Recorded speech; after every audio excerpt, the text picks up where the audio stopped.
साथियों नमस्कार, कसे आहात?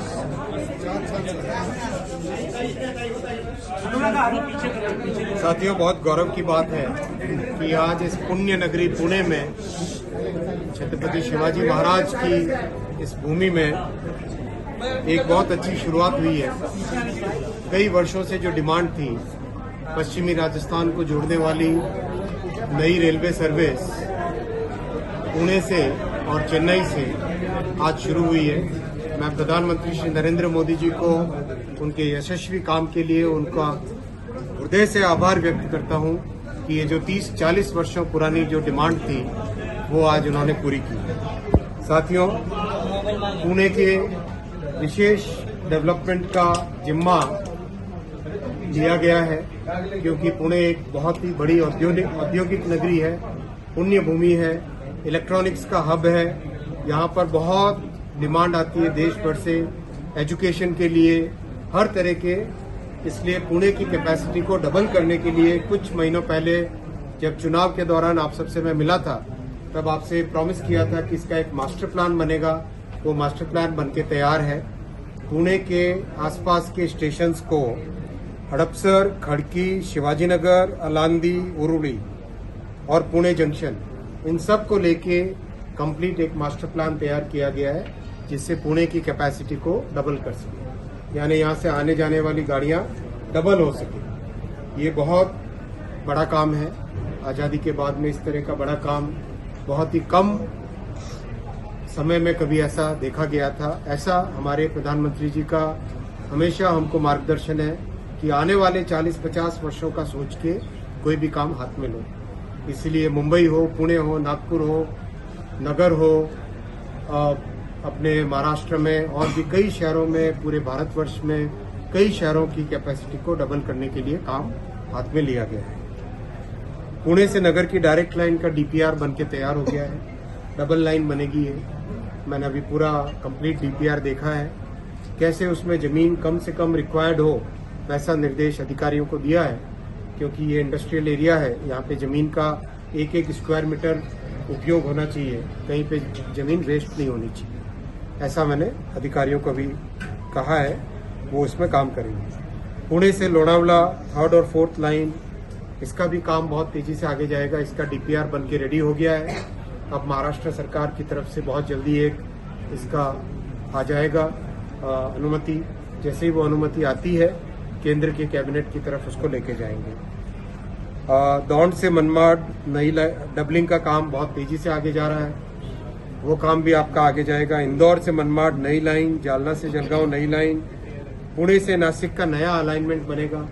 जैसा कि आप जानते हैं, जीएमआरटी एक बहुत विश्व की बड़ी संस्था है और कोई भी इलेक्ट्रिकल गाड़ी अगर उसके आसपास कई किलोमीटर तक न जा पाए, उसका रिक्वायरमेंट है क्योंकि 23 देशों ने मिलकर ये संस्था बनाई है और विश्व की बहुत बड़ी ऑब्जर्वेटरी है।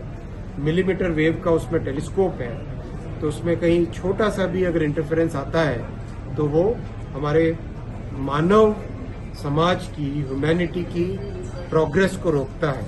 इसीलिए एक ऑल्टरनेटिव बना के तैयार किया है। वो बहुत जल्दी, एक बार महाराष्ट्र शासन की तरफ से भी उसमें सहमति होती है तो उस पर काम आगे चालू करेंगे।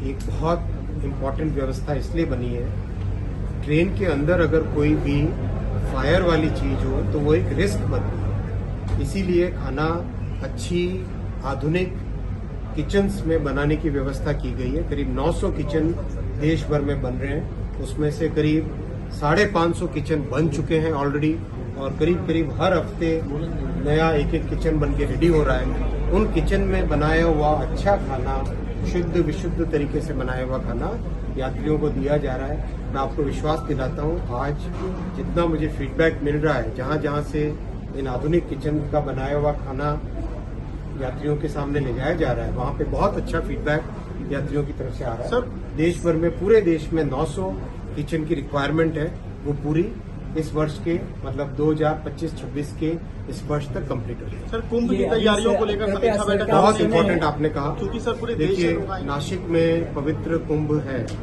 इसका इसकी तैयारी हमें अभी से बहुत तेजी से करनी चाहिए और इसीलिए पहली बैठक हमने पिछले हफ्ते ली है और उसमें बहुत ध्यान रखा है किस तरह से विभिन्न स्टेशनों को लेके, किस तरह से अलग अलग स्टेशंस को लेके उसकी तैयारी कीजिएगा। मेरे पास पूरा एक्शन प्लान पूरा पड़ा है मोबाइल। ये आखिरी सवाल तो है अभी सर के समय अगली बार जब हम आएंगे तब हम महाराष्ट्र शासन के साथ मिलकर उसकी प्लानिंग करेंगे और दोनों प्लान्स को मिला के, रेलवे का प्लान, रोड का प्लान, फायर डिपार्टमेंट का प्लान, पुलिस डिपार्टमेंट का प्लान, टूरिज्म डिपार्टमेंट का प्लान, वो सब चीजों को मिला के एक मास्टर प्लान बनेगा। फिर कुंभ तक उसका लगातार इम्प्लीमेंटेशन। कैपेसिटी बढ़ने से ही ज्यादा गाड़ियां आ सकेंगी, ज्यादा जा सकेंगी, इसीलिए लगातार यही प्रयास है कि कैपेसिटी को बढ़ाएं। सर पुणे नासिक का रूट का कैसा होगा? सर पुणे नासिक का रूट कैसा होगा जब अगर GMRT आपको आनंद में बदलना मैं आपको बहुत जल्दी उसके बारे में डिटेलिंग दूंगा। एक बार महाराष्ट्र सरकार की सहमति मिल जाए। संगमनेर के कुछ लोग खिलाफ है और शिरडी के कुछ लोग डिमांड कर रहे हैं। ये वो उसका 3rd और 4th लाइन बनाने का रेलवे ने DPR बना दिया है और श्री बार्नी जी साहब हैं। हाँ, साहब बहुत इसके लिए प्रयास भी कर रहे हैं और बहुत पार्लियामेंट में भी कई बार हम लोगों ने चर्चा भी की है। मतलब मैं आपको विश्वास दिलाना चाहता हूँ, आज ही अपने को महाराष्ट्र शासन से भी जल्दी इसकी सहमति मिल जाएगी तो काम चालू और पुणे नासिक में संगमनेर के लोग कई साल से प्रलंबित पड़ी है। कई साल पहले, लगभग 10 साल पहले ये हुआ था कि पुणे से कौन लोकल गाड़ियां चलाई जाएंगी, लेकिन आज भी वो उसकी स्थिति बहुत कैपेसिटी ओवर कंजेस्टेड है वो लाइन, बहुत कंजेस्टेड लाइन है। लाइन और बढ़ाएंगे, कैपेसिटी बढ़ाएंगे, फिर गाड़ियां और नहीं चलती। पुणे नगर से जो DPR तैयार हो रहा है मुझे पूरा विश्वास है मिलेगा। अभी तैयार हुआ है। DPR देखो प्रोसेस होता है, अपना एक सिस्टम है पूरा। कोई भी नया प्रोजेक्ट होता है, देखो बहुत आप सब के सब बहुत प्रबुद्ध नागरिक हो और पूरे देश के सामने किसी भी विषय को ले जाने की आपकी जिम्मेदारी होती है। तो साहब ने जब प्रश्न पूछा है तो मेरा जवाब भी आप सुनिए थोड़ा सा। एक प्रोसेस है पूरा, एक प्रोसेस है पूरा नए प्रोजेक्ट को लेने का। DPR बनती है, DPR बनने के बाद में प्रदेश सरकार से सहमति लेते हैं, उसके बाद में केंद्र सरकार के फाइनेंस मिनिस्ट्री में, नीति आयोग में और कॉमर्स मिनिस्ट्री में जाके उसकी इंडस्ट्री मिनिस्ट्री के हिसाब से उसका पूरा एक अप्रूवल का प्रोसेस है वो होता है। उसके बाद में केंद्र की कैबिनेट में जाता है और वहां से अप्रूवल फाइनल होता है। तो उस प्रोसेस में चलेंगे। मैं ये कहना चाहता हूँ कि विश्वास है कि वो जैसे पुणे नासिक का पहले DPR था, नहीं, इसमें कोई पुणे नासिक में अलग विषय था। वो विषय देखो क्या हुआ था कि एक MRIDL करके कंपनी बनी थी, उस कंपनी ने कुछ शॉर्टकट्स लिए जो नहीं लेने चाहिए थे उनको। इसके कारण दिक्कत आई। अगर शुरू से ही वो उस ऑब्जर्वेटरी को ध्यान में रखते DPR बनाते तो दिक्कत नहीं आती। हमें देखो रेलवे का काम या मोदी जी ने हमें हमेशा एक ही चीज समझाई है, आने वाले 50 वर्षों का सोच के काम करो। एक ऐसा काम करो जिससे आने वाली जनरेशन को हम बेहतर हिंदुस्तान देके जाए, यही सोच के जाना चाहिए। इसीलिए काम अपन डिटेल करना चाहिए। सर कुंभ को लेकर क्या क्या तैयारी जुड़ा हुआ है।